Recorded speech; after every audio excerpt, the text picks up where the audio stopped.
What up, Fantasy Football Hustler? Back at you. I am bringing you the Week 13 wide receiver matchups, bringing you all the starts and sits. Check out the timestamp there, guys, so you can get to whatever game you want.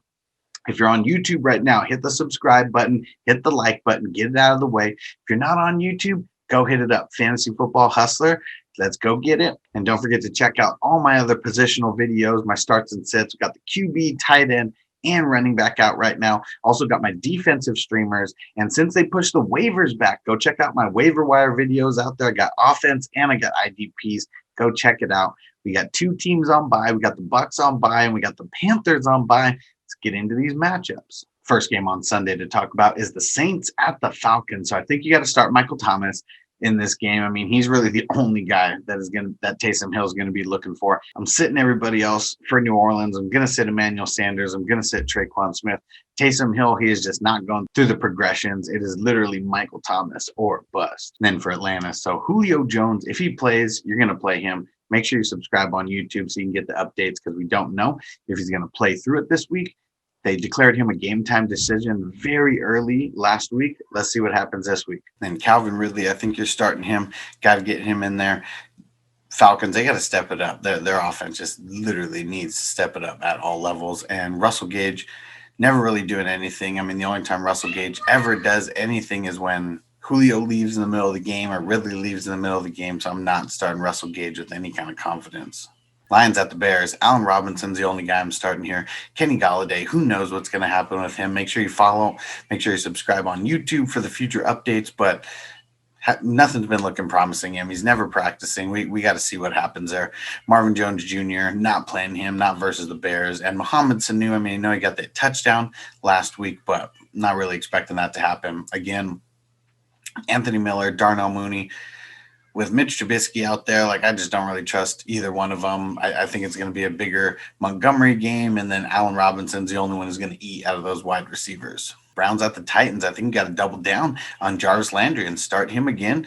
Really the only one that I'm starting for the Browns, not starting Cordarrelle Hodge and not starting Rashard Higgins. It's been super fluky. And for the Titans, I think you got to start both the guys. I think you got to start A.J. Brown, baller last week, got those 2 touchdowns. And then Corey Davis, I mean, only had those 3 receptions, had 70 yards. I think he's in for a bigger game than that this week, at least volume-wise. Bengals at the Dolphins. I just really think this one's going to be a low-scoring game. I want to start Devontae Parker, especially if Fitzpatrick is going to be the QB. You know that Devontae Parker's a must start if it's Fitzpatrick out there. I'm sitting everybody else, though, sitting everybody on the Bengals, not playing T. Higgins. I'm not playing A.J. Green. I'm not playing Tyler Boyd. It is going to be a really, really tough matchup versus the Dolphins, so do yourself a favor, throw them on the bench. Jaguars at the Vikings. So DJ Chark, I'm going to play him if he plays. The thing is, we don't know if he's going to play. He's missed last week. Subscribe on YouTube for the updates because we don't know exactly what his status is going to be just yet. I'm sitting everybody else, though, for Jacksonville. Keelan Cole, going to sit him. Laviska Shenault, going to sit him. Colin Johnson, guy who balled out last week. Don't chase those points. Just sit him. And for the Vikings, Adam Thielen, assuming that he clears the COVID protocol, you're going to start him. And then Justin Jefferson, I think he's been doing good. I mean, he's been doing so good that you got to just start him, at least in the flex. Raiders at the Jets. So Nelson Aguilar, he still finished as a wide receiver 3 last week. I know he finished well below expectations, but I think you can still roll him out there in a flex capacity. Same thing with Hunter Renfrow. Had a decent amount of volume. I think they're going to throw it more than they did last week. So, yeah, I think both guys are flex worthy. Henry Ruggs, I am sitting him. He's been pretty fluky. I mean, he did get that nice touchdown, but hasn't really been getting the volume. Not enough for me to want to throw him in there. Jamison Crowder, now with Sam Darnold back. Last week was a horrible matchup going up against the Dolphins. I mean, I told everybody you need to be sitting Jamison Crowder. But this week is a week that I think you get him out there, and I think you play him. I think the volume is going to be safe. Now, Bashad Perriman, Denzel Mims, that's another story because I'm not playing either one of those guys. The Jets, they've just been bad all around, and I think Crowder, if he gets those 10 targets, like he used to get, he'll be worth it, to play on a week-to-week basis. But we shall see. Nobody else. Not worth it.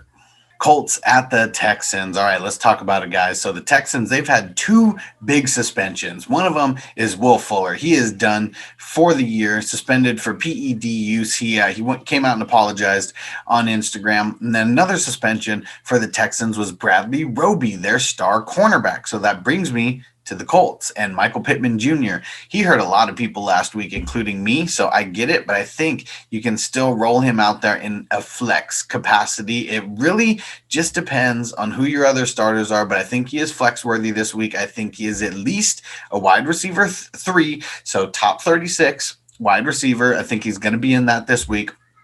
T.Y. Hilton, I don't think I've ever once this season said it's okay to start T.Y. Hilton, but because of how bad the Texans secondary is right now, especially with Bradley Roby being out, I am saying it is okay to flex T.Y. Hilton this week, that he should be at least a top 36 wide receiver.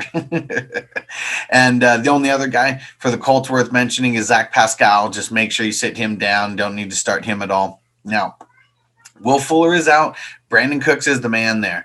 We got to remember that now Brandon Cooks is going to be taking on the tough defender every single week. Will Fuller is not going to be able to take any of that pressure off of him. So I am rolling out Brandon Cooks in this game, but it's a very, very tough matchup. So, I mean, he's flex worthy. You know, he's not a locked and loaded wide receiver 1 or 2.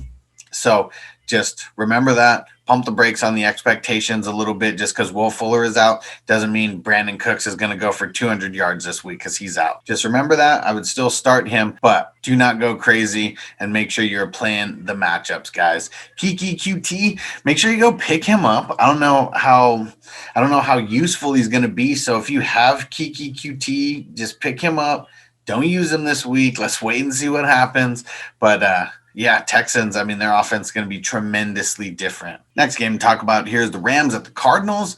This game, I'm very curious to see how this game shapes out. It's going to be a tough divisional game. I think you got to start Robert Woods. I think you got to roll him out there. Cooper Kupp, I think you got to start Cooper Kupp this week. I think you can flex him. DeAndre Hopkins, that is someone that I'm worried about. I mean, I have him on here as a start and flex worthy. I think he does finish in the top 36 wide receivers. It's just going to be a tough matchup for him. So you really got to lower expectations. I mean, that's the biggest thing that you have to do. You're probably going to have to take some risks in some other places and go for some high upside guys, because I'm not expecting big things out of Hopkins going up against Jalen Ramsey. Not at all.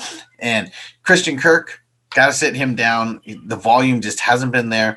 Even last week, I mean, he got 6 targets, and you would think a guy like Larry Fitzgerald goes out, Christian Kirk should be getting more targets, but no, it was Andy Isabella who got more targets, and they actually ended up finishing with the same amount of targets. So yeah, Andy Isabella was the beneficiary of Larry Fitzgerald being out. I don't even have him on here. He's not even worth starting either. And then Larry Fitzgerald, if he does play, I will potentially flex him. It really just depends on your options, but I just really feel like DeAndre Hopkins gets taken out of this game because of Jalen Ramsey. Next game, Giants at the Seahawks. So the only guy that I'm willing to start for the Giants is going to be Sterling Shepard in a flex capacity, top 36 wide receiver-ish, but I'm not really expecting too many big things from him, especially if Daniel Jones, if he's out, which he probably is. I mean, Colt McCoy. Luckily, Sterling Shepard is the first read in the progression, so hopefully he just gets a lot of targets because of that. DK Metcalf, you're firing him up there, of course. Tyler Lockett, I know it was a really bad matchup last week and bad score for Tyler Lockett, but I think you're still rolling him out there. I think this is a big bounce back game for the Seahawks offense-wise, because it was literally DK who had it all. But I think Tyler Lockett gets back on track, and as we know, Tyler Lockett is one of those boom-bust guys. We're sitting everybody else on both sides. Darius Slayton, I mean, he put up goose eggs this past week, so you're sitting him. Golden Tate, sitting him. And then David Moore, I mean, I know he can get some fluky stuff happening, but nothing, enough to where I feel confident playing him. Eagles at the Packers. So for Green Bay, you are starting Devontae Adams. Faux show. You already know that. And then Allen Lazard, I think he's going to be flex worthy this week. We know that the Packers are going to be throwing it a lot in this game. I just think Allen Lazard's going to have a really nice game. I don't necessarily know why, other than Devontae Adams. He's probably going to get the Darius Slay matchup. And Allen Lazard, he's not going to demand the double team like Tyler Lockett did. So I think he just ends up in a lot of one-on-ones. And I think he's going to have a better game than he had this past week. And I'm sitting everybody down for the Eagles. Travis Fulgham, he cut him. Jalen Reagor, I don't think he's doing anything this week. And then Alshon Jeffrey, he hasn't done anything since he's been back. I mean, might as well cut bait on him as well. Next game, Patriots at the Chargers. You're starting Jacoby Myers in this game. I think that there's going to be enough volume in this game to where he gets back on track to be a solid wide receiver 2. I'm sitting Damiere Byrd. I'm sitting N'Keal Harry. And that's all there is to say about that. Cam is not good at hitting these weapons. Now, for the Chargers, Keenan Allen, you're going to play him, obviously, but he's going to be matched up against Stephon Gilmore. So did you see what he was doing to DeAndre Hopkins last week? Was not nice at all. So let's lower the expectations on Keenan Allen. You're going to have to take some shots in some other places. Trust me.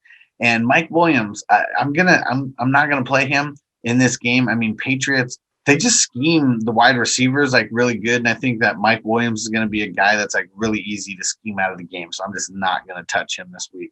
Broncos at the Chiefs. This game, not super excited about the offense is going to happen on the Broncos side of things. So I'm sitting every single Broncos wide receiver out there, starting with Jerry Jeudy, sitting Tim Patrick. And then for the Chiefs, I mean, obviously you're starting Tyreek Hill. I think that's the only guy that you're going to start, though. I mean, Sammy Watkins, sitting him down, Mecole Hardman, sitting them down. I mean, it's the Tyreek Hill show. It's the Travis Kelce show. And really, that's the way that it goes in their pass off. Monday Night Football. So we got 2 games. First one is Washington at the Steelers. Starting Terry McLaurin, I mean, you just got to do it. He's the only guy who really gets volume in their offense as far as the pass catchers go. And then for Pittsburgh, I think you can start all 3 guys. I mean, on a week-to-week basis, they're all 3 at least flex-worthy. Deontay Johnson's been kind of the safest out of everybody. Chase Claypool, he's had a really, really solid floor. And then Juju Smith-Schuster, I mean, he's the lowest out of me for everybody, but I still think he's flex-worthy, like top 36 wide receiver. Second Monday night game, got the Bills at the 49ers. I'm just expecting this to be a low-scoring game. I mean, you still got to fire up Stephon Diggs, though. I mean, really, that's the only guy, because I'm not firing up Cole Beasley, not in this matchup. I'm not firing up Gabriel Davis, who keeps getting the fluky stuff here and there, but that's really about it. Deebo Samuel, got to fire him up, though. I mean, it is going to be a tough matchup going up against Tre'Davious White. But look what Deebo just did to the Rams. I mean, that's Jalen Ramsey. That's the best cornerback in the league. And they still figured out ways to get him the ball, work him in space. So you got to fire up Deebo. I'm sitting down Brandon Ayuk. We don't know if he's going to clear the COVID protocol by then. And I'm also sitting Kendrick Bourne. I mean, this is going to be the Deebo show all the way. And if you guys didn't get the news, we got Tuesday Night Football next week, assuming everything stays according to plan, because it's kind of been changing on a day-to-day basis. And we got the Cowboys going up against the Ravens. Only one that I'm starting here out of wide receiver is going to be Amari Cooper, and I am lowering my expectations because he's getting that Marlon Humphreys coverage. I really think that Andy Dalton's just going to throw it to him so much that either way, because of the volume, he should be safe to at least be flex-worthy in top 36 wide receiver. I'm sitting everybody else down, though. Michael Gallup, sitting. CeeDee Lamb, sitting. Everybody on the Ravens, sitting. Marquise Brown. I can't believe you guys still call him Hollywood. There's nothing Hollywood about a guy who doesn't make catches. So stop calling him Hollywood. He is Marquise Brown. Dez Bryant, sitting him down. Willie Snead, let's see if he clears concussion protocol in time. But not looking good for any of the Ravens wide receivers. It literally has not the entire season. All right, guys, that's my wide receiver starts and sits. Go check out all my other videos. I got the QB, tight end, running back starts and sits. And then don't forget, waivers got pushed back because of the game that's happening on Wednesday night now. Go check out my offensive waiver wire video. Go check out my IDP waiver wire video. I'm bringing the heat for you guys. And then don't forget, I got a live stream that's happening tonight, bringing some of my homies on. We're going to be talking fantasy playoffs. We're going to be talking NFL playoffs. So make sure you go check that out. That is going to be tonight. And then I got my 4 live streams for all my starts and sits that are going to be happening Wednesday, Thursday, Saturday, and Sunday. So make sure you follow on YouTube if you're not there already. If you're not on YouTube right now, go follow Fantasy Football Hustler. Go hit it up. Go follow me on Apple Podcasts and every podcast out there, Fantasy Football Hustler. Go follow me on all social media at FF Hustler 420. And then go to my website, guys. Go hit it up. I'm bringing you news. I'm bringing you one-on-one advice to help you dominate. We got the Discord chat that is going down. All types of information being there. A bunch of other hustlers just like me, spreading the word, giving advice, dropping knowledge. So go hit it up, fantasyfootballhustler.com. Peace out, guys. Go check out the other videos. You ready, Jerry? I'm ready. Just want to make sure you're ready, brother. Show me the money. Oh, you didn't know? Every day I'm hustling, every day I'm hustling, every day I'm my shoes on, you wouldn't last a mile. Summertime, wintertime, I'm on the grind. Yeah, I got the ring, I'm the champ, I'm the genie of the lamp. This is the gift I was given, so I just live by my hustle. It's all about the Benjamins, baby. Yeah. It's all about the Benjamins, baby. Yeah. It's all about the Benjamins, baby. Yeah. VIP me put in my pocket, it don't make sense, but don't make a profit. So I hustle, ladies and homies, make money, money, money. All out here for a pill. Really tryna get this money for the real. I want to find a thing to save my life, so I hustle. It ain't over for me, no, it ain't over for me. Here comes the money. Here we go. Money talk. Here comes the money. Show me the money! Okay, let's go smoke that joint.